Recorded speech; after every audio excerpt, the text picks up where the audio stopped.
Gracias por estar siempre junto a nosotros. 7:19 le informa El Espectador de Radio Ambato. En El Espectador de Radio Ambato, la noticia se genera con los protagonistas en vivo.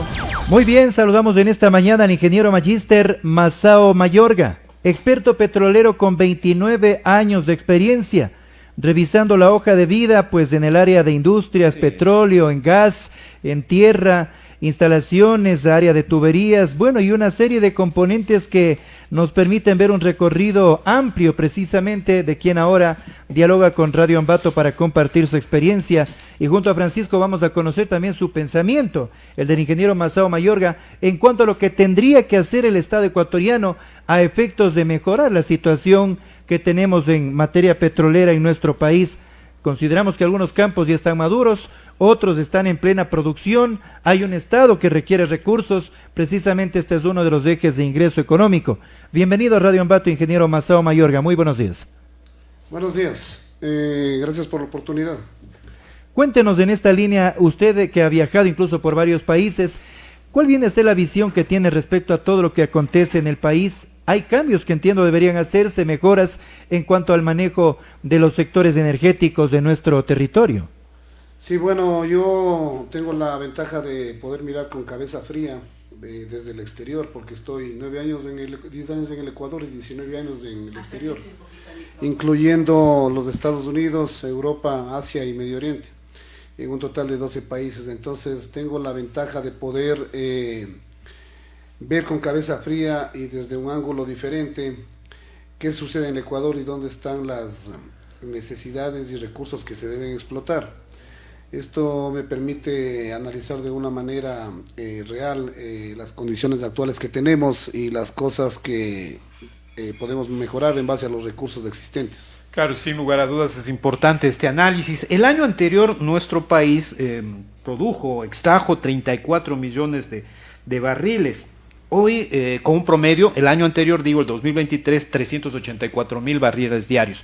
Hoy hay una proyección, ingeniero, y no sé si ese sea el camino de 471,000 barriles en este casi primer trimestre del año 2024. ¿Esa es la idea, seguir produciendo más, seguir extrayendo más, o eliminamos esa posibilidad de una refinería como se nos había vendido en determinado gobierno? Bueno, hay varios parámetros que involucran la producción y incremento de crudo, ¿no?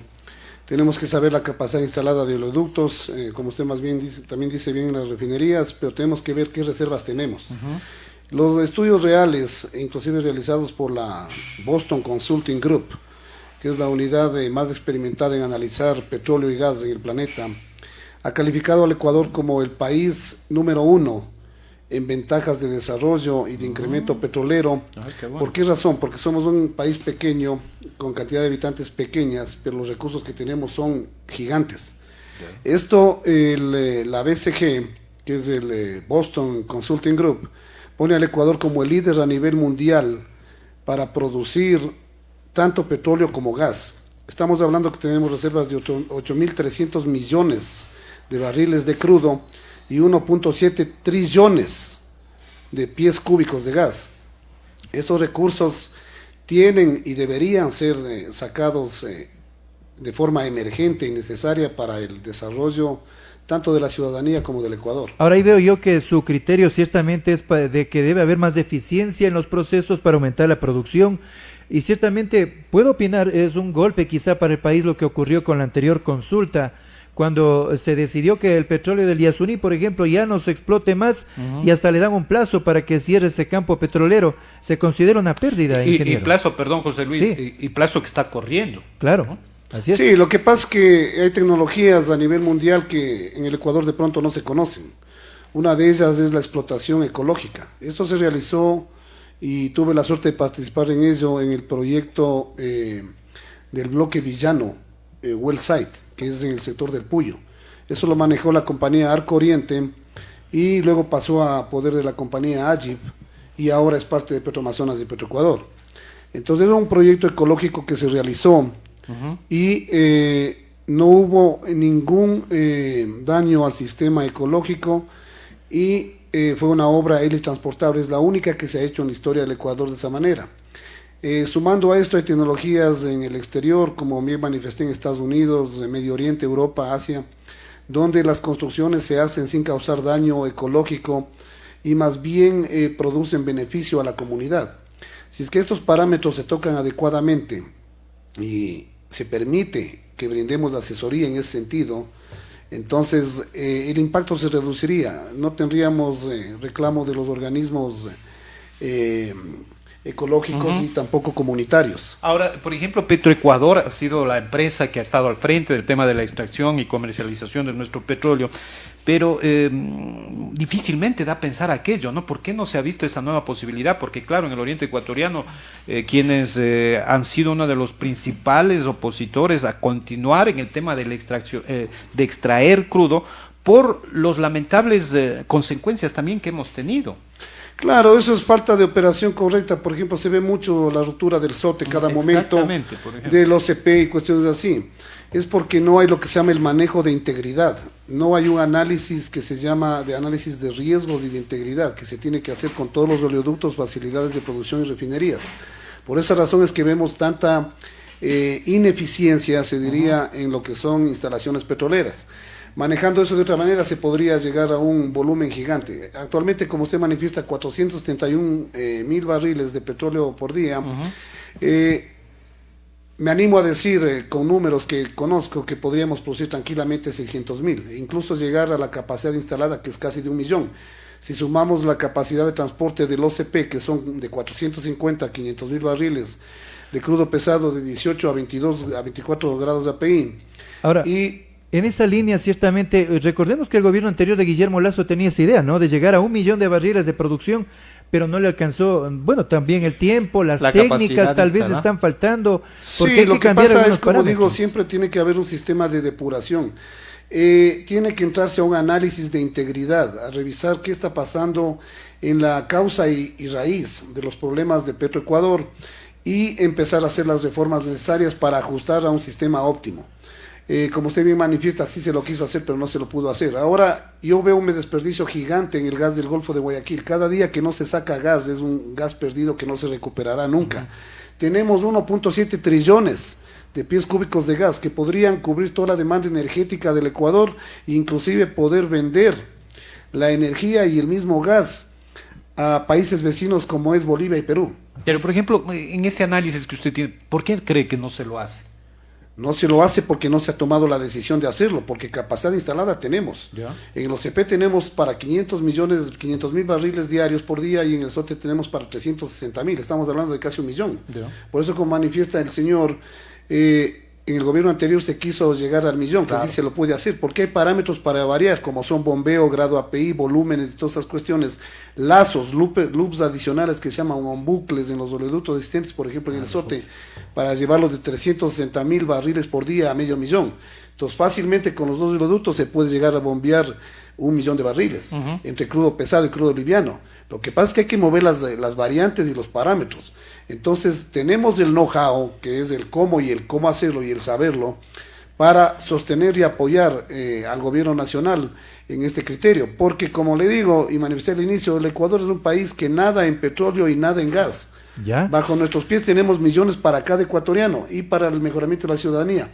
Son cuestiones tan emergentes como la crisis de seguridad que vimos actualmente y se la puede hacer paralela a través del Ministerio de Energía con soporte de entidades extranjeras y también de los asesores internacionales propios que tiene el país, que somos nosotros. De esos asesores extranjeros podría venir esta tecnología para hacer, digamos, una producción más amigable con el ambiente. ¿Debo entenderlo así, ingeniero? Sí, esta asesoría tendría que ser una fiscalización llevada por los mejores profesionales más calificados con años de experiencia amplia, en los cuales podríamos participar y también podríamos traer un conjunto, un equipo de trabajo grande para que esta entidad sea la que fiscalice, porque no se olvide que en un proyecto hay el diseño, la construcción, la compra, pero tiene que ser en fases separadas. Claro. Ahora, no puede manejar una sola entidad. Entonces, el mismo Ministerio de Energía puede pedir soporte a una entidad diferente que se puede constituir, en la cual podemos colaborar para fiscalizar y asegurar de que no vuelva a pasar lo mismo que pasó con la refinería Esmeraldas y otros proyectos que han dado deficiencia. hacia ella Claro, 1.000 iba millones. Francisco, precisamente a la refinería, porque Sí. usted recordará, Francisco, que se invirtieron 2.000 millones en un determinado gobierno de una década. Yo iba por los 1.000 millones, me recuerdo, pero claro, se Más de terminó 1.000. costando Ya eso, casi ¿no? 2.000 era. Pero, y ahí voy, José Luis, ingeniero, ya casi en la parte final. Ha habido recursos, de pronto ha habido la intención de ir mejorando el tema de la productividad, pero lamentablemente el tema de la corrupción ha sido parte fundamental y el sinónimo que ha existido en estas empresas.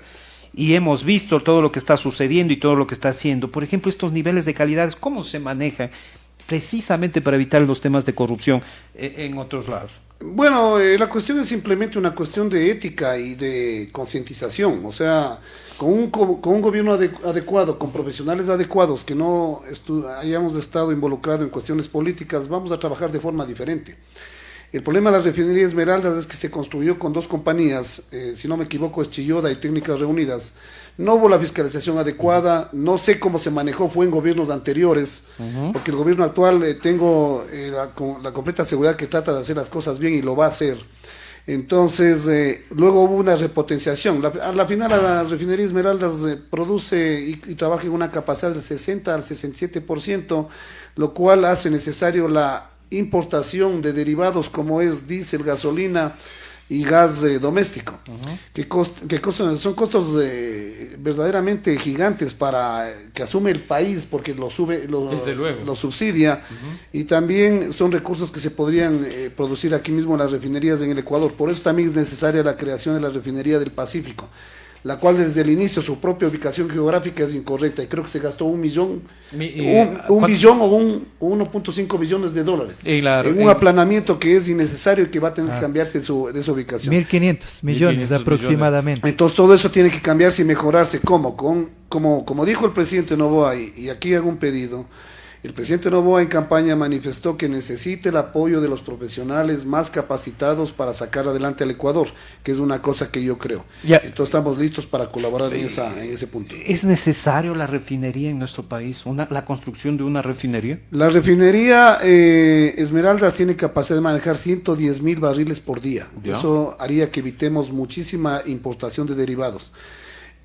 Pero considere que está trabajando al 67% de capacidad. Si le llevamos al 100% estaríamos evitando importación y gasto innecesario de dinero que el país necesita.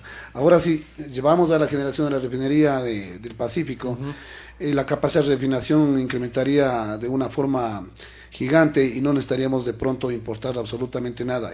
Y uniendo a eso el gas del Golfo de Guayaquil, que también se puede dar para servicio doméstico y de energía.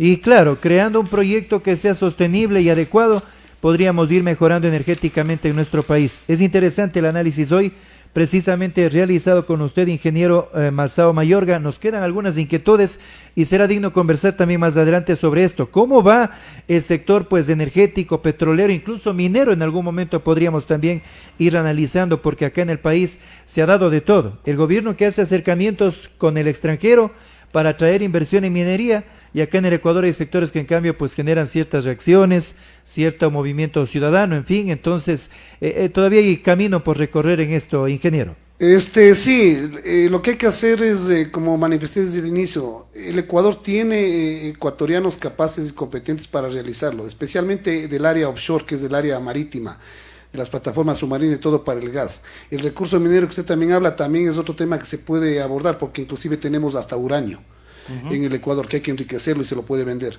En realidad hay 7 o 8 proyectos importantes, necesarios y urgentes de realizar paralelamente a lo que se viene realizando y que podrían sacar al país adelante y a la ciudadanía y brindar unos mejores años de vida. Muchos proyectos son a corto plazo, otros a mediano plazo y otros a largo plazo.